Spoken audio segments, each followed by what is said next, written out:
पाकिस्तान में हुआ है अभी इमरान खान वाला केस, आपने देखा ही है कि इमरान खान को अभी प्रूव नहीं हुआ था कि वो गिल्टी है ऑफ द तोशा खाना वाला जो केस था।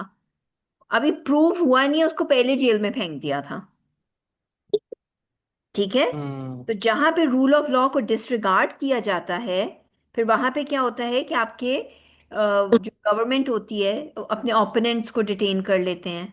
कोई ट्रायल नहीं होती, जिसको कहते हैं ना लैंड ऑफ नो लॉ बन जाता है फिर आपका कंट्री। ठीक हो गया। क्या फिर द मतलब रूल ऑफ इवन द पोर, जी। जो पोर पीपल है उनको भी ट्रायल मिलती है, पाकिस्तान में मिलती है भी ट्रायल? बेटा बड़े बड़े बड़े साल नहीं मिलती ना पाकिस्तान में। जो पुअर पीपल होते हैं ना, जिन बेचारों का कोई बैकअप नहीं होता, कोई उनके उनके पीछे कोई उनके क्या कहते हैं क्या बोलेंगे रेफरेंसेस नहीं होते हैं, वो तो कितने कितने साल जेल में पड़े रहते हैं विदाउट ट्रायल।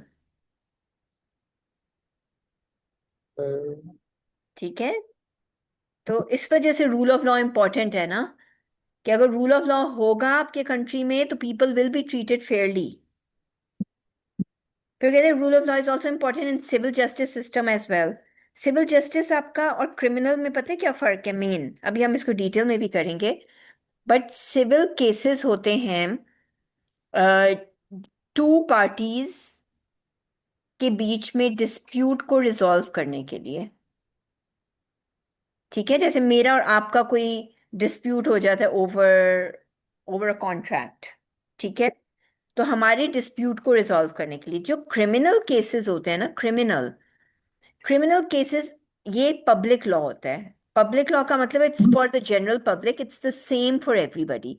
जैसे फॉर एग्जांपल मर्डर करना आपका क्राइम है और it is punishable by imprisonment. This is applicable to every member of the public. ठीक है। तो ये किसी के लिए चेंज नहीं होता, ये सबके लिए एक जैसा होता है। स्टील करना इलीगल है, ड्रग सेल करना इलीगल है, ट्रैफिक सिग्नल या ट्रैफिक रूल्स को ब्रेक करना इलीगल है। This is for everybody, this is for every member of the public. जो सिविल केसेस होते हैं ना वो यूनिक होते हैं। यूनिक किस तरह होते हैं कि जैसे मेरा आपके साथ कोई डिस्प्यूट हो गया बिजनेस में regarding a contract, that's going to be a different case then अगर मेरा फॉर एग्जाम्पल अनम के साथ कोई डिस्प्यूट हो जाता है, वो एक सेपरेट केस है। उसके फैक्ट्स एंड फिगर्स भी सेपरेट होंगे। ठीक है। उसकी जो हाँ। जो रेमेडीज होंगी वो भी सेपरेट होंगी depending on the facts of our case. ठीक है। लेकिन जैसे अगर मर्डर हुआ है तो मर्डर की जो आपकी पनिशमेंट होगी डिपेंडिंग ऑन फर्स्ट डिग्री है, सेकंड डिग्री मर्डर है या जो भी है, राइट। तो उस पे डिपेंड करेगा कि जो जो उस पे पनिशमेंट अप्लाई होगी that's going to be the same for any member of the public. ठीक है। तो ये फर्क होता है आपका सिविल केस में और आपके क्रिमिनल केसेस में।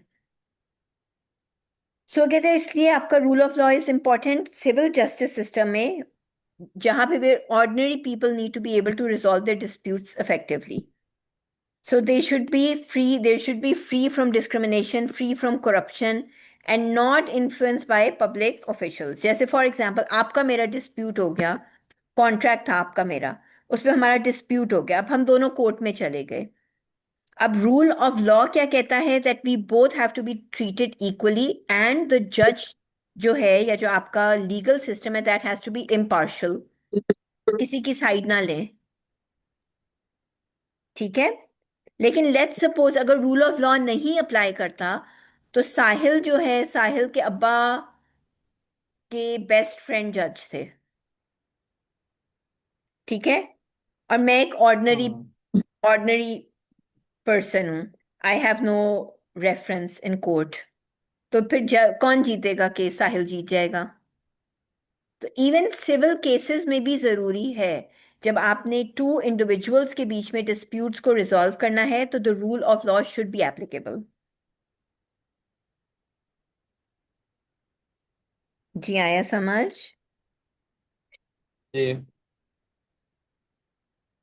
और फिर आपका सिविल जो जस्टिस सिस्टम है, that should again be accessible and affordable. अगर आपने रूल ऑफ लॉ पे चलना है तो अफोर्डेबल होना चाहिए ना। अगेन वही बात है कि एक गरीब बंदा है, वो लॉयर महंगा हायर नहीं कर सकेगा, अमीर बंदा है वो महंगा लॉयर हायर कर लेगा। तो फिर how is there going to be equality in the system? तो उसके लिए फिर आपके पब्लिक फंडिंग होनी चाहिए है। लेकिन आमतौर पे कोई गवर्नमेंट्स ऑफर नहीं करती public funding for civil cases. हाँ, जो आपके क्रिमिनल केसेस होते हैं उसमें जो डिफेंडेंट होता है उसको डिफेंस लॉयर ऑफर किया जाता है बाय बाय द गवर्नमेंट। लेकिन वो जो जो डिफेंस लॉयर होता है ना गवर्नमेंट वाला, वो इतना नालायक होता है, इतना निकम्मा होता है कि उससे तो बेहतर है कि आप ना ही करवाएं अपना जो केस होता है। तो आपको हर बार हार ही जाओगे फिर आप अपना केस, क्योंकि ऑब्वियसली गवर्नमेंट ने अपने बजट में रह के प्रोवाइड करनी है ये सर्विस। तो फिर वो चीपर लॉयर्स को हायर करती है गवर्नमेंट। ठीक है। फिर Right. Rule of law and substantive law. Substantive law किसको कहते हैं? सो सब्सटैंटिव लॉ होता है आपका law which deals with people's rights, their duties and their obligations. ठीक है। हर इंसान जो आपकी सोसाइटी का मेंबर है, every human being who is the member of a society has some rights in that society. ठीक है। Has some duties towards the people in the society and has some obligations जो उन्होंने fulfil करनी होती हैं। ठीक है। तो इसमें फिर आपका आगे क्या आता है? सब्सटैंटिव क्रिमिनल लॉ आता है। Substantive criminal law sets out definitions of criminal offences कि कौन कौन से ऑफेंसेस आपके क्रिमिनल ऑफेंसेस बनते हैं। अब क्रिमिनल लॉ का मेन पर्पस क्या है?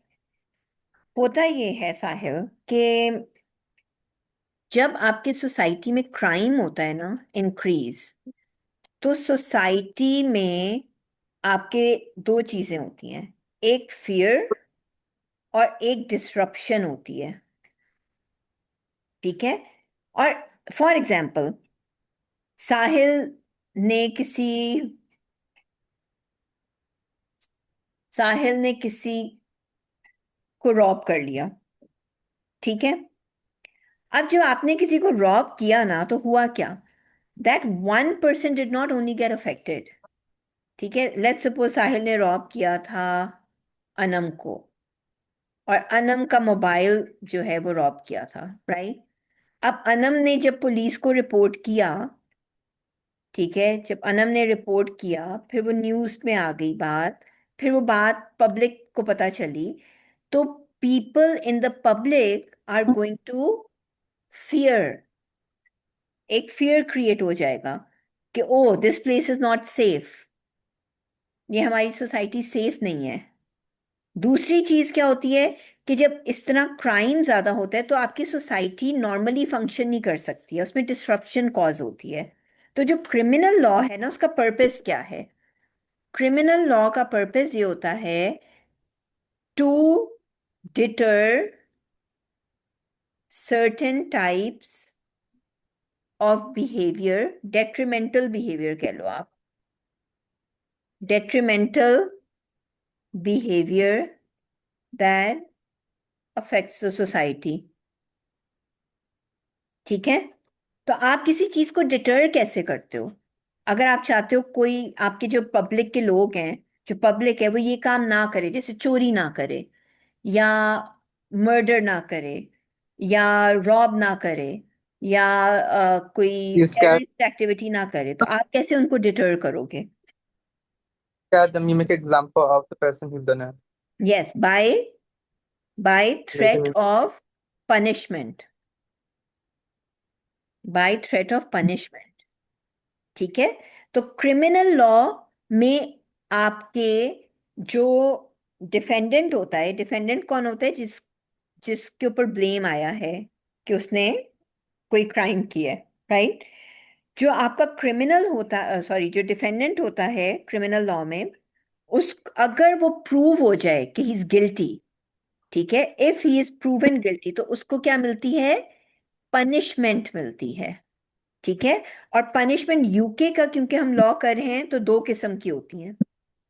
अब वो जो जो कैपिटल पनिशमेंट्स होती थी ना, लाइक डेथ वाली, तो वो खत्म हो गई हैं यूके में, और काफी कंट्रीज में उन्होंने खत्म कर दी हैं। तो अब आपके पनिशमेंट क्या मिलती है? ईदर यू हैव टू पे फाइन्स टू द गवर्नमेंट, ठीक है, और यू गेट इम्प्रिजनमेंट, ठीक है, और इट्स बोथ, दोनों भी हो सकती हैं। या आपको गवर्नमेंट को फाइन देना पड़ेगा, या आपको, जैसे अगर आप ट्रैफिक का कोई रूल ब्रेक करते हो तो दैट्स अ क्रिमिनल ऑफेंस, तो आप क्या पे करते हो उसका?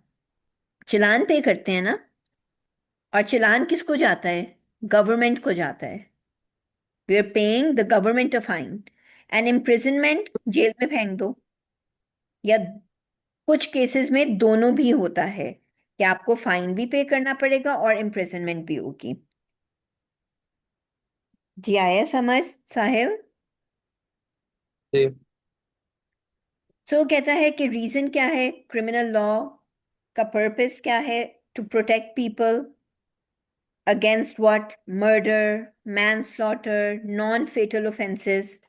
ये तो बड़े वाले इश्यूज हैं ना, किसी को मार ही दो आप। और क्या हो सकता है? टू प्रोटेक्ट पीपल्स प्रॉपर्टी, यानी किसी की प्रॉपर्टी का थेफ्ट ना हो, डैमेज ना हो, बर्गलरी ना हो, ठीक है। और to prevent disruptive behaviour and protect public. जैसे आपके होते हैं ना, कई दफा कोई स्ट्राइक्स होती हैं, या लोग आपके वो सड़कों पे आ जाते हैं स्ट्राइक करने के लिए, तो उसमें आपने पाकिस्तान में अक्सर न्यूज़ में देखा होगा कि लोगों की प्रॉपर्टी डैमेज करते हैं, गाड़ियां तोड़ देते हैं, और इस तरह के तमाशे हो रहे होते हैं, ठीक है। तो उसके अगेंस्ट लोगों को प्रोटेक्ट करना, that's the purpose of criminal law, ठीक है। उसके अलावा कुछ और भी ऑफेंसेस हैं जिनको आप कहते हैं रेगुलेटरी ऑफेंसेस। रेगुलेटरी का मतलब क्या है ऑफेंसेस का? कि जो गवर्नमेंट ने लॉज बनाए थे ना, जो आपकी गवर्नमेंट ने रेगुलेशंस बनाए थे, रेगुलेशंस सोसाइटी को रेगुलेट करने के लिए, उन रेगुलेशंस को अगर आप ब्रेक करोगे तो फिर उसको आप क्या कहेंगे? Regulatory offences. इसको भी आपका क्रिमिनल लॉ ही कवर करता है। जैसे अगर आप ट्रैफिक लाइट पे, आपने रेड पे लाइट पे रुकना है आपने, दैट्स अ रेगुलेशन, राइट? तो if you do not stop at that traffic light, आप क्या कर रहे हो? रेगुलेटरी ऑफेंस कर रहे हो। या आपको गवर्नमेंट ने कहा है कि आपने, आपका बिजनेस है, आपने जब, जो बिजनेस है उसका जो वेस्ट होता है उसको प्रॉपर तरीके से डिस्पोज ऑफ करना है, टू अवॉइड पोल्यूशन, ठीक है। It's a regulation. आप उसको ब्रीच करते हो या आप उसको ब्रेक करते हो रेगुलेशन को, और आप वैसे ही अपना जो बिजनेस का वेस्ट है उसको विदाउट ट्रीटिंग इट आप डिस्पोज ऑफ कर देते हो, and you're polluting the environment. तो ये भी क्या होगा आपका? रेगुलेटरी ऑफेंस होगा, ठीक है। अब ऑब्वियस बात है कि रेगुलेटरी ऑफेंस की, और आप अगर कोई क्रिमिनल ऑफेंस करते हो लाइक मर्डर या मैन स्लॉटर, उनकी punishments are going to be different. आम तौर पे जो रेगुलेटरी ऑफेंस होते हैं उसकी जो पनिशमेंट होती है वो फाइन होता है, और क्रिमिनल ऑफेंसेस जो होते हैं उसकी जो पनिशमेंट होती है वो क्या होती है? आपके क्या कहते हैं, इम्प्रिजनमेंट होती है, ठीक है। और आपके जो क्रिमिनल लॉ है उसमें मैक्सिमम पेनल्टी जो है वो बता दी गई है क्रिमिनल लॉ में। It has been laid down in the criminal law, so the courts can not impose a higher penalty than what's the maximum penalty, ठीक है। मैक्सिमम पेनल्टी कोर्ट इम्पोज कर सकता है, उससे ज्यादा पेनल्टी कोर्ट को भी डिस्क्रेशन नहीं है कि वो इम्पोज कर सकें। जी आया समझ इतना? जी। अच्छा, दूसरा आपको मैंने पहले भी बताया था कि जब आपका क्रिमिनल केस होगा ना कोर्ट में, तो वो किस तरह लिखा जाएगा?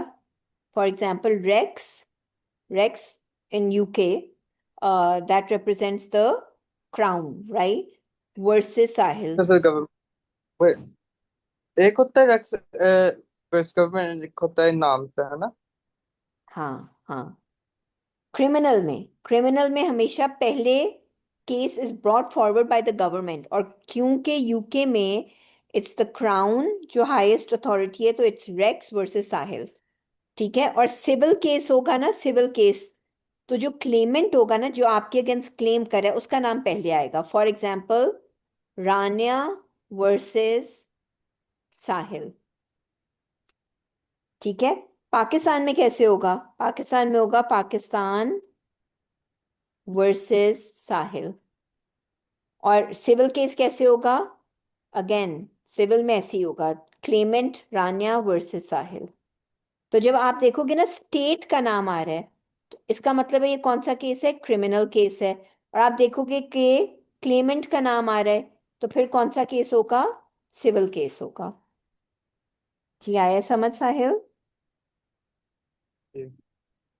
अभी तक कोई मुश्किल लगे इसमें? यू अंडरस्टैंड हमने क्या पढ़ा है इतनी देर?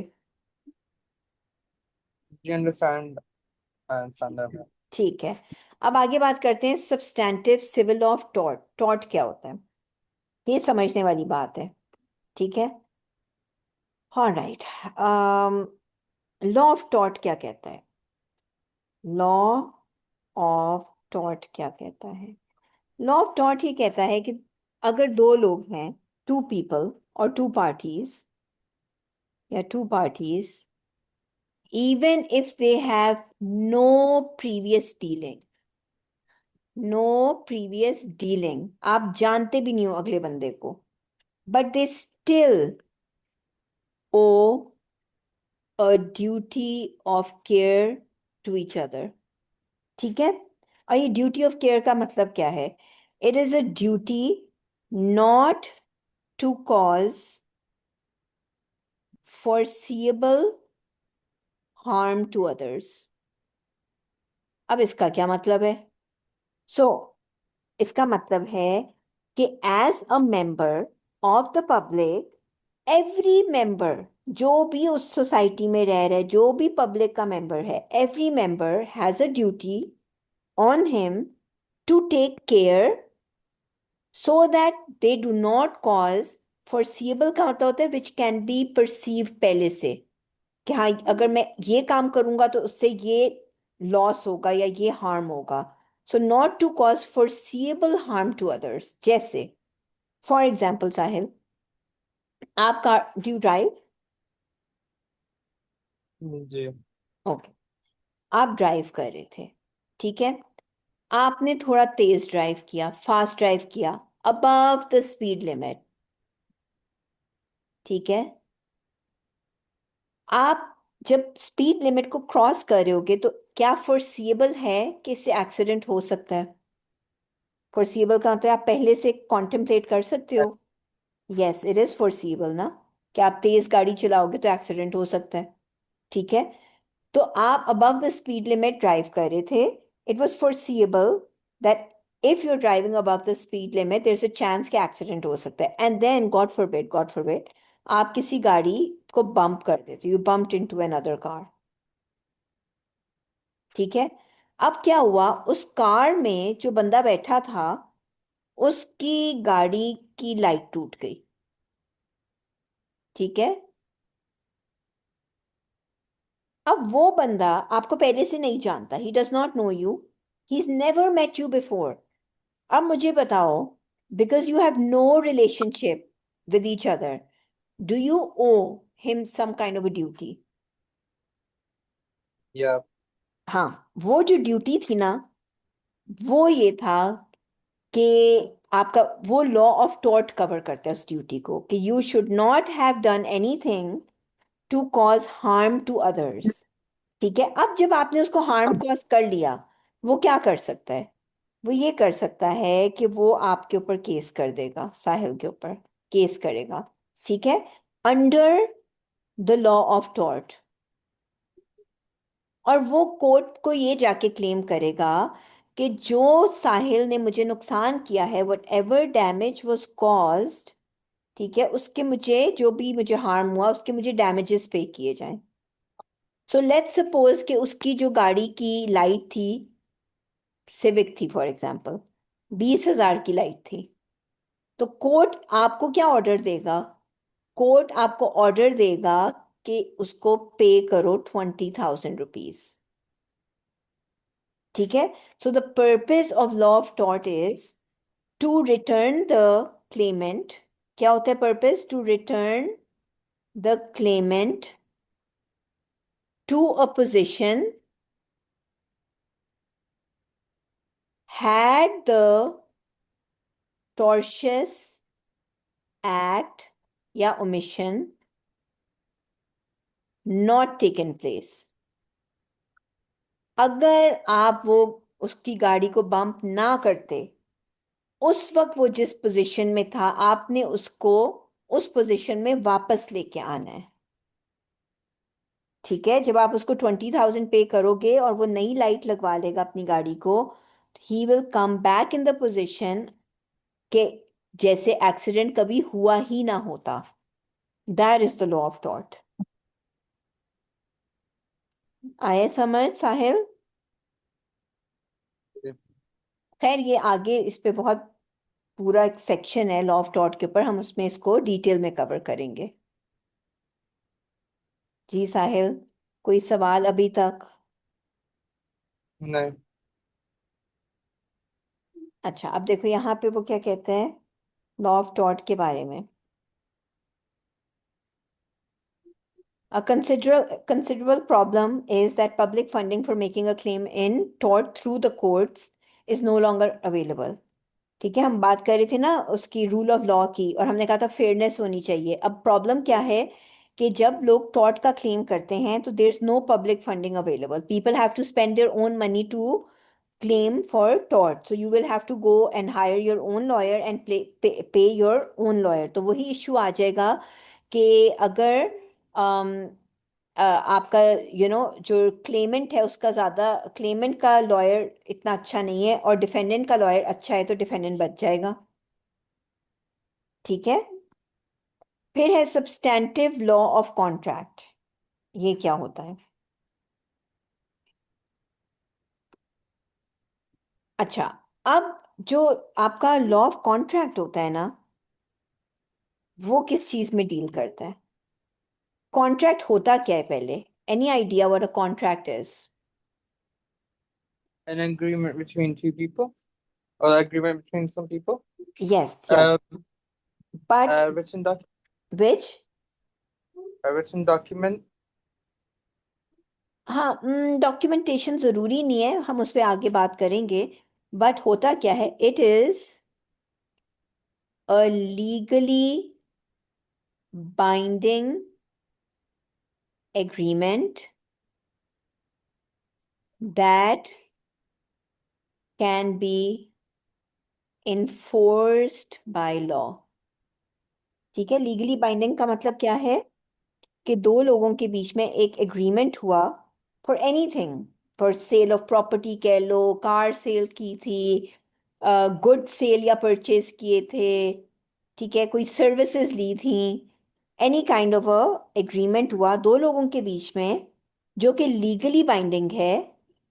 और अगर for example one party does not uphold their part of the contract, तो it will be enforced by law. यानी कि the party, the innocent party can go to court and claim against the party, other party, जो अपनी अपनी part of the agreement को fulfil नहीं करे, कि कोर्ट उनको ऑर्डर देगा you have to do it. That's called enforced by law. ठीक है।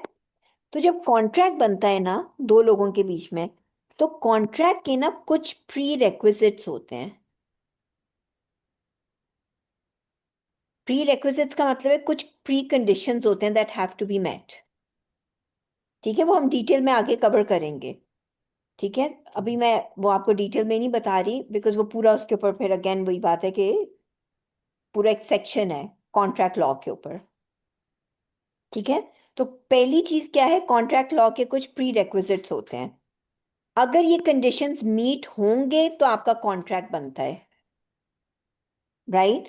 अगर ये कंडीशंस मीट नहीं होंगे तो आपका जो कॉन्ट्रैक्ट है वो void हो जाते हैं। void का मतलब है because the conditions were not met, the contract, even though आप लोगों ने फॉर्म करने की कोशिश की थी, but it was never made, it was never legally binding, it was never legally binding। जी आया समझ?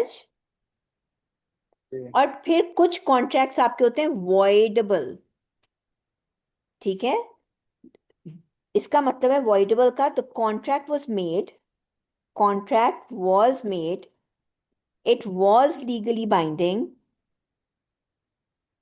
ठीक है, लेकिन वन पार्टी, वन पार्टी ने फॉर एग्जाम्पल कॉन्ट्रैक्ट के किसी टर्म को ब्रीच कर दिया, जिसकी वजह से the other party has the option उस कॉन्ट्रैक्ट को रिसाइंड करने के लिए। रिसाइंड का मतलब होता है कि उस कॉन्ट्रैक्ट को टर्मिनेट कर सकते हैं वो, क्योंकि एक पार्टी ने किसी कॉन्ट्रैक्ट की टर्म को ब्रीच कर दिया है, दूसरी पार्टी क्या कर सकती है, उस कॉन्ट्रैक्ट को टर्मिनेट कर सकती है। उस तरह के कॉन्ट्रैक्ट को आप कहते हैं वॉइडेबल। वॉइड का मतलब है कॉन्ट्रैक्ट बना ही नहीं था क्योंकि उसमें कोई लीगल इश्यूज थे, ठीक है? जैसे फॉर एग्जाम्पल साहिल, वॉइड की एग्जाम्पल है, मैंने आपके साथ कॉन्ट्रैक्ट किया, कॉन्ट्रैक्ट बेशक रिटन पेपर पे किया, that I will sell you drugs, ठीक है? मैंने आपको ड्रग्स बेचे, I sold them to you, आपने मुझे कैश देना था, आपने मुझे कैश नहीं दिया। Can I go sue you in court for breach of contract?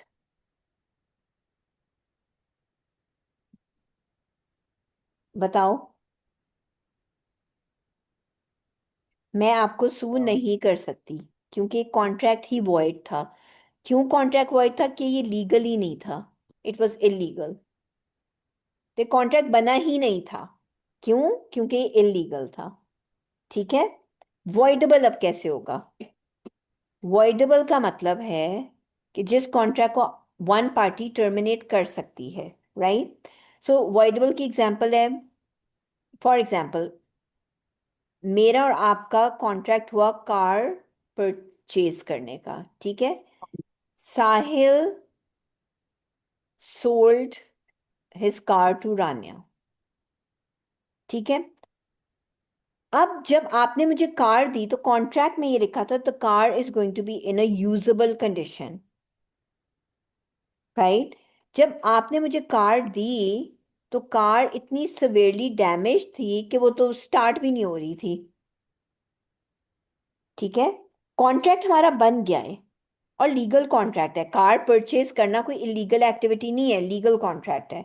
लेकिन टर्म क्या थी? टर्म ये थी कॉन्ट्रैक्ट की that the car is going to be in a usable condition, but when you sold me the, when you gave me the car, you handed it over, it was damaged, it was not in a usable condition. अब मैं क्या कर सकती हूँ? मैं इस contract को resigned कर सकती हूँ, that I do not want to go through with the contract. Why? Because a term of the contract, a term of the contract has been breached। इस तरह के कॉन्ट्रैक्ट्स को आप क्या कहते हैं? वॉइडेबल कॉन्ट्रैक्ट कहते हैं। आया समझ इतना साहिल? जी। अच्छा, वैसे कॉन्ट्रैक्ट लॉ क्या कहता है? कॉन्ट्रैक्ट लॉ ये कहता है, इसको कहते हैं हम फ्रीडम ऑफ कॉन्ट्रैक्ट, के two parties can make any contract that they seem fit, किसी भी किस्म का कॉन्ट्रैक्ट कर सकते हैं that they deem fit, unless of course it contradicts with some law of the country, ठीक है? हाँ, इलीगल होगा तो नहीं, बट अदरवाइज किसी भी किस्म के कॉन्ट्रैक्ट को दो parties they can enter into a contract whatever they think is appropriate for them। जी साहिल, अभी तक any questions, anything you do not understand?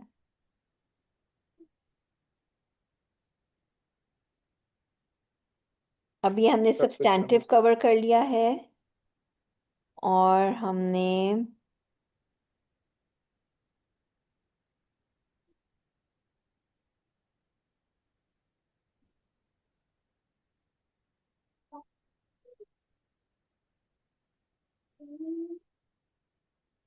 Substantive contract, ठीक हो गया, इतना हो गया हमारा।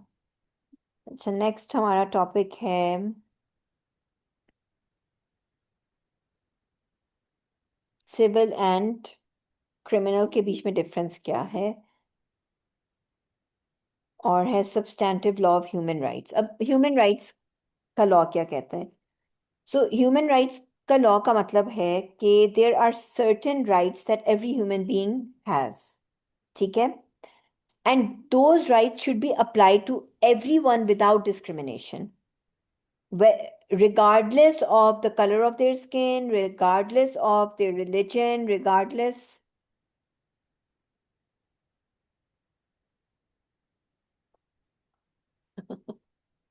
Sorry, regardless of the color of their skin, regardless of their age, their gender, their religion, their ethnicity, that law, the human rights apply to everybody.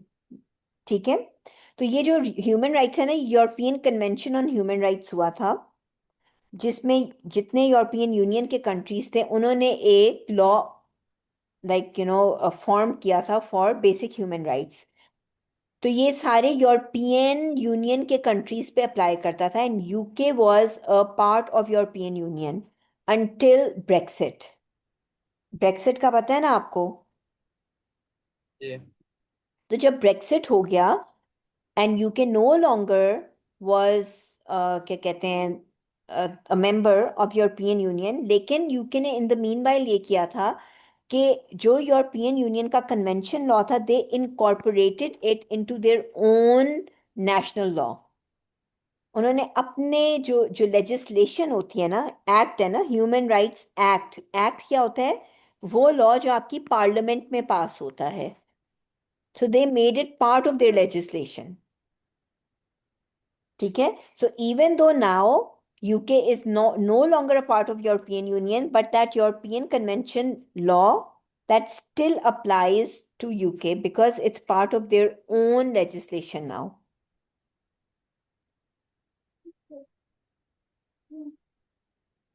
ठीक है? तो जैसे यहाँ पे एग्जाम्पल दिए, the right should only be taken away where it is in accordance with the law, such as imprisoning someone who has been found guilty of murder. The convention also states that there is right to a fair trial. कि अगर किसी को आप murder का उस पे charge लगा है तो उसको फेयर ट्रायल मिले। तो ये आपके ह्यूमन राइट्स के लॉज हैं जो अप्लाई करते हैं on like everybody in UK. ठीक है? आगे हमारा है topic the difference between civil and criminal law, how are these two different. ये हम इंशाल्लाह नेक्स्ट क्लास में करेंगे, इंशाल्लाह कल करेंगे हम ये। जी ठीक है।